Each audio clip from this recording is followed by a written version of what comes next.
নমস্কাৰ মই মজিদ বন্ধুসকল পলকতা চাওক আজি সন্ধিয়াৰ 7টা গুৰুত্বপূৰ্ণ খবৰ। প্ৰথমটো খবৰ মধ্যপ্ৰাচ্যৰ যুদ্ধক লৈ ডাঙৰ খবৰ। এইবাৰ শক্তি দেখুৱাইছে ইৰাণে। ইৰাণৰ শক্তি দেখি এইবাৰ স্তম্ভিত হৈ পৰিছে আমেৰিকা আৰু ইজৰাইল। ইছলামিক শক্তিৰ একতাত চিন্তাত পৰিছে ট্ৰাম্প।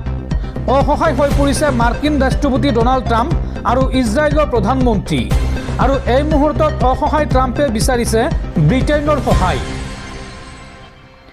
ইৰাণৰ শক্তি দেখি এইবাৰ স্তম্ভিত হৈ পৰিছে আমেৰিকা আৰু ইজৰাইল। ইছলামিক শক্তিৰ একতাত চিন্তাত পৰিছে ট্ৰাম্প। অসহায় ট্ৰাম্পে এতিয়া বিচাৰিছে ব্ৰিটেইনৰ সহায়। ট্ৰাম্পৰ অনুৰোধলৈ সঁহাৰি ব্ৰিটেইনৰ। মধ্যপ্ৰাচ্যত ব্ৰিটেইনৰ প্ৰতিৰক্ষামূলক অভিযান যোগদানৰ পিছতে ট্ৰাম্পৰ সৈতে যোগাযোগ কেইৰ ষ্টাৰমাৰৰ। ট্ৰাম্পক সমৰ্থন কৰি ইৰাণক ধমক ব্ৰিটেইনৰ। ইৰাণক সামৰিক আক্ৰমণৰ পৰা বিৰত থকাৰ নিৰ্দেশ ব্ৰিটেইনৰ। মধ্যপ্ৰাচ্যত শান্তি আৰু নিৰাপত্তা অক্ষুণ্ণ থাকিব লাগিব। পাৰমাণৱিক অস্ত্ৰ নিৰ্মাণ বন্ধ কৰক ইৰাণে, এই আহ্বান জনাইছে ব্ৰিটেইনে। প্ৰয়োজনত ইৰাণৰ ওপৰত শক্তি প্ৰয়োগ কৰিবলৈ সাজু ব্ৰিটেইন। আৰু ইৰাণে যেতিয়া সৰ্বশক্তি প্ৰয়োগ কৰিছে তেতিয়া ভয় খাইছে ইজৰাইল আৰু আমেৰিকাই। পৰৱৰ্তী খবৰ মধ্যপ্ৰাচ্যৰ যুদ্ধৰ প্ৰভাৱ পৰিছে সমগ্ৰ বিশ্বত।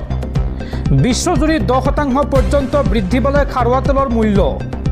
ভাৰততো পেট্ৰল ডিজেলৰ প্ৰতি লিটাৰত 10 পৰা 12 টকা পৰ্যন্ত বৃদ্ধিৰ আশংকা কৰা হৈছে। মধ্যপ্ৰাচ্যৰ যুদ্ধত প্ৰভাৱিত হৈছে সমগ্ৰ বিশ্ব।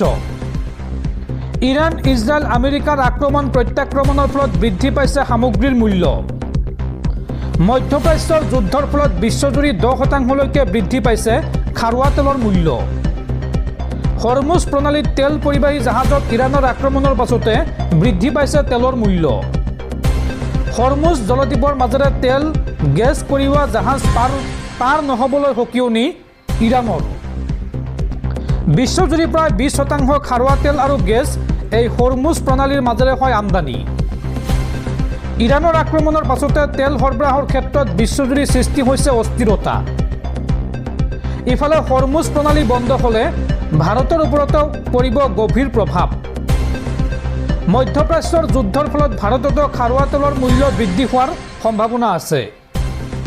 যিহেতু ভাৰতৰ আমদানিকৃত 50% তেল আহে এই হৰমুজ প্ৰণালীয়েদি।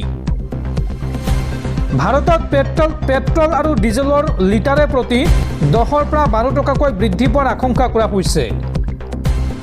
ইফালে বিশেষজ্ঞসকলৰ মতে $100 পৰা $120 পৰ্যন্ত বৃদ্ধি হ'ব পাৰে খাৰুৱা তেলৰ মূল্য। খাৰুৱা তেলৰ সমান্তৰালকৈ সোণ, ৰূপ আৰু শ্বেয়াৰ বজাৰতো প্ৰভাৱ পৰাৰ সম্ভাৱনা আছে এই যুদ্ধৰ ফলত। পৰৱৰ্তী খবৰ জুবিন গাৰ্গৰ হত্যাৰ গোচৰক লৈ ডাঙৰ খবৰ। শ্যামকানু মহন্তৰ বেংক একাউণ্ট খুলি দিয়াৰ নিৰ্দেশ আদালতৰ। আজি আছিল জুবিন গাৰ্গৰ হত্যাৰ গোচৰৰ শুনানি। আৰু এই শুনানিত শ্যামকানু মহন্তৰ বেংক একাউণ্ট খুলি দিয়াৰ নিৰ্দেশ আদালতৰ। বেংক একাউণ্ট ফ্ৰিজ কৰাৰ ক্ষেত্ৰত BNSSৰ ধাৰা 107 মানি চলা নাছিল আৰক্ষীয়ে। শ্যামকানু মহন্তৰ বেংক একাউণ্ট খুলি দিয়াৰ নিৰ্দেশ আদালতৰ। সিদ্ধাৰ্থ শৰ্মাৰ ছিংগাপুৰৰ কৰোনাৰ প্ৰতিবেদন দাখিলৰ প্ৰসংগ উত্থাপন হয় আদালতত। আৰু ইতিমধ্যে ছিংগাপুৰৰ বহু নথি আৰক্ষীয়ে সংগ্ৰহ কৰি অভিযোগনামাৰ লগত জমা দিছে আদালতত। ছিংগাপুৰৰ পৰা নথি আনিবলৈ BNSSে আদালতক ক্ষমতা দিয়া নাই। তাৰ বাবে ভাৰত চৰকাৰে আবেদন কৰিব পাৰে। আৰু সিদ্ধাৰ্থৰ মহাবীৰ একুৱা সন্দৰ্ভত 19 মাৰ্চত হ'ব পৰৱৰ্তী শুনানি। 19 মাৰ্চত জুবিন হত্যাৰ গোচৰৰ পৰৱৰ্তী শুনানি অনুষ্ঠিত হ'ব আদালতত। দৰ্শকসকল আৰু বহুতো গুৰুত্বপূৰ্ণ খবৰ আছে। তাৰ আগতে আপোনাক জনাওঁ যে যদি আপুনি এতিয়ালৈকে এইটো ভিডিঅ'ত লাইক কৰা নাই তেন্তে এতিয়াই ভিডিঅ'টোত লাইক কৰি দিয়ক। আৰু এনেকুৱা ধৰণৰ ভিডিঅ'সমূহ নিতৌ চাবলৈ চেনেলটো ছাবস্ক্ৰাইব কৰি কাষত থকা বেল আইকনটো প্ৰেছ কৰি ৰাখক। পৰৱৰ্তী খবৰ ইৰাণৰ ভয়ংকৰ আক্ৰমণত আমেৰিকাৰ 560গৰাকী সৈনিকৰ মৃত্যু। প্ৰতিশোধমূলক আক্ৰমণ তীব্ৰতৰ কৰি তুলিছে ইৰাণে।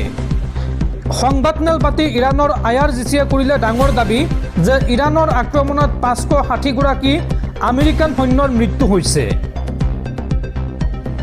ইৰাণৰ আক্ৰমণত আমেৰিকাৰ 560গৰাকী সৈনিক নিহত।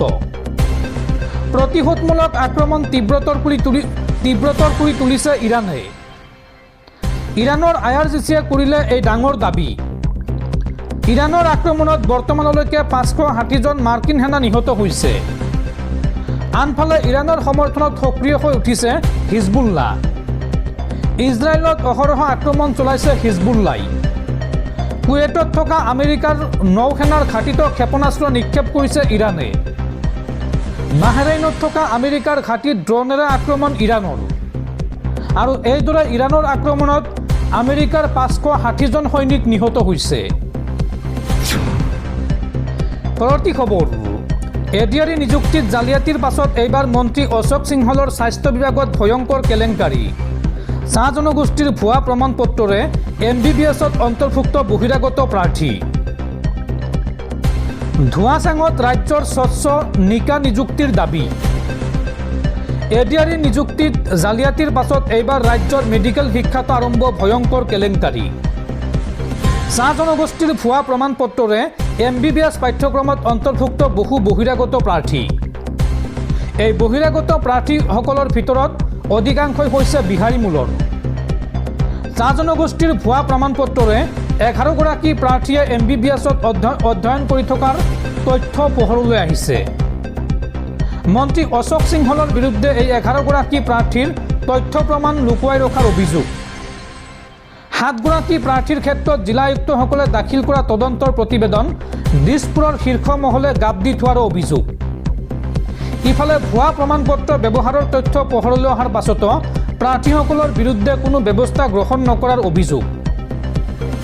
আজিৰ অসমীয়া প্ৰতিদিন কাকতত প্ৰকাশ পাইছে এই বাতৰি। পৰৱৰ্তী খবৰ, ইজৰাইল ইৰাণৰ মহাযুদ্ধৰ মাজতে এইবাৰ পাকিস্তান আফগানিস্তানৰ যুদ্ধ। আফগানিস্তানৰ 46টা স্থানত পাকিস্তানৰ ভয়ংকৰ আক্ৰমণ। আৰু এই ভয়ংকৰ আক্ৰমণত 451গৰাকী আফগানিস্তান সৈন্যৰ মৃত্যু হৈছে। ইজৰাইল ইৰাণৰ মহাযুদ্ধৰ মাজতে এইবাৰ পাকিস্তান আফগানিস্তানৰ যুদ্ধ। আফগানিস্তানৰ 46টা স্থানত পাকিস্তানৰ ভয়ংকৰ আক্ৰমণ। পাকিস্তানৰ আক্ৰমণত নিহত হৈছে 451জন আফগান সেনা। এই আক্ৰমণত 580ৰো অধিক আফগান সেনা গুৰুতৰভাৱে আহত হৈছে। ইপিনে পাকিস্তানৰ ৰাৱালপিণ্ডিত ভয়ংকৰ এয়াৰ ষ্ট্ৰাইক। নুৰ খান এয়াৰ বেছত কৰে এই ভয়ংকৰ আক্ৰমণ আফগানিস্তানে। তালিবানৰ আন কেইবাটাও স্থানত মিছাইল আক্ৰমণ চলায় পাকিস্তানে। উল্লেখযোগ্য যে অপাৰেশ্যন সিন্দুৰৰ সময়তো আক্ৰমণৰ বলি হৈছিল এই নুৰ খান এয়াৰবেছ। পৰৱৰ্তী খবৰ, মধ্যপ্ৰাচ্যৰ যুদ্ধত এইবাৰ এণ্ট্ৰি মাৰিছে উত্তৰ কোৰিয়া। ইৰাণৰ পক্ষত থিয় হৈ আমেৰিকা আৰু ইজৰাইলক কঠোৰ সকিয়নি উত্তৰ কোৰিয়াৰ সাহস কিম জং উনৰ। কিম জং উনৰ মন্তব্য যে ইৰাণ অকলশৰীয়া বুলি ভুল নকৰিব। যদি আক্ৰমণ হয় তেন্তে পূৰ্ণ শক্তিৰে প্ৰত্যাক্ৰমণ হ'ব। এই বুলি ইজৰাইল আৰু আমেৰিকাক কঠোৰ সকিয়নি দিছে উত্তৰ কোৰিয়াৰ ৰাষ্ট্ৰপ্ৰধান কিম জং উনে। পৰৱৰ্তী খবৰ, মধ্যপ্ৰাচ্যৰ যুদ্ধৰ প্ৰভাৱ পৰিছে এইবাৰ সোণৰূপৰ বজাৰত। পুনৰ আকাশলংঘী হ'ল সোণৰূপৰ দাম। প্ৰতি 10 গ্ৰাম 24 কেৰেট সোণৰ দাম আজিৰ দিনটোত হৈছেগৈ 1,67,217 টকা। প্ৰায় 3% বৃদ্ধি পাইছে সোণ আৰু ৰূপৰ দাম। পৰৱৰ্তী খবৰ, মধ্যপ্ৰাচ্যৰ যুদ্ধৰ ফলত বিপদত পৰিছে ভাৰতৰ 1 কোটি প্ৰৱাসী ভাৰতীয়। আৰু এই সন্দৰ্ভত জৰুৰী বৈঠক প্ৰধানমন্ত্ৰী মোদীৰ। প্ৰধানমন্ত্ৰী মোদীয়ে তৎপৰতাৰে এই 1 কোটি প্ৰৱাসী ভাৰতীয়ক উদ্ধাৰৰ প্ৰচেষ্টা অব্যাহত ৰাখিছে। যুদ্ধ আক্ৰান্ত বিশ্বৰ কোনখন দেশত কিমান ভাৰতীয় লোক আবদ্ধ হৈ পৰিছে চাওঁ আহক। যুদ্ধ আক্ৰান্ত কোন দেশত কিমান আছে ভাৰতীয় নাগৰিক, সেই সবিশেষ তথ্য ইতিমধ্যে আমাৰ হাতত আহি পৰিছে। যুদ্ধৰ বিভীষিকাময় পৰিৱেশত আতংকিত প্ৰৱাসী ভাৰতীয়। বন্ধ হৈ পৰিছে বিমান সেৱা, জাৰি কৰা হৈছে জৰুৰীকালীন পৰিস্থিতি। তেনে পৰিৱেশত ভয় ভীতিৰে দিন পাৰ কৰিছে প্ৰায় 1 কোটি প্ৰৱাসী ভাৰতীয়ই। যুদ্ধত আক্ৰান্ত 8খন দেশৰ 1 কোটি ভাৰতীয়ৰ মাজত হাহাকাৰ। যুদ্ধৰ প্ৰভাৱ পৰা UAEত আছে প্ৰায় 34 লাখ ভাৰতীয় নাগৰিক। বাহৰেইনত আছে 3.27 লাখ ভাৰতীয় নাগৰিক। ছৌদি আৰবিয়াত আছে 24.63 লাখ ভাৰতীয় নাগৰিক। কাটাৰত আছে 8.36 লাখ ভাৰতীয় নাগৰিক। কুৱেইটত আছে 9.95 লাখ আৰু ওমানত আছে 6.86 লাখ ভাৰতীয় নাগৰিক। ইফালে যুদ্ধ হোৱা ইৰাণত আছে 10,765 গৰাকী ভাৰতীয় নাগৰিক। লগতে ইজৰাইলত আবদ্ধ হৈ আছে 1.05 লাখ ভাৰতীয় নাগৰিক। আৰু প্ৰবাসী ভাৰতীয়সকলক উদ্ধাৰৰ বাবে ভাৰত চৰকাৰে লৈছে পদক্ষেপ।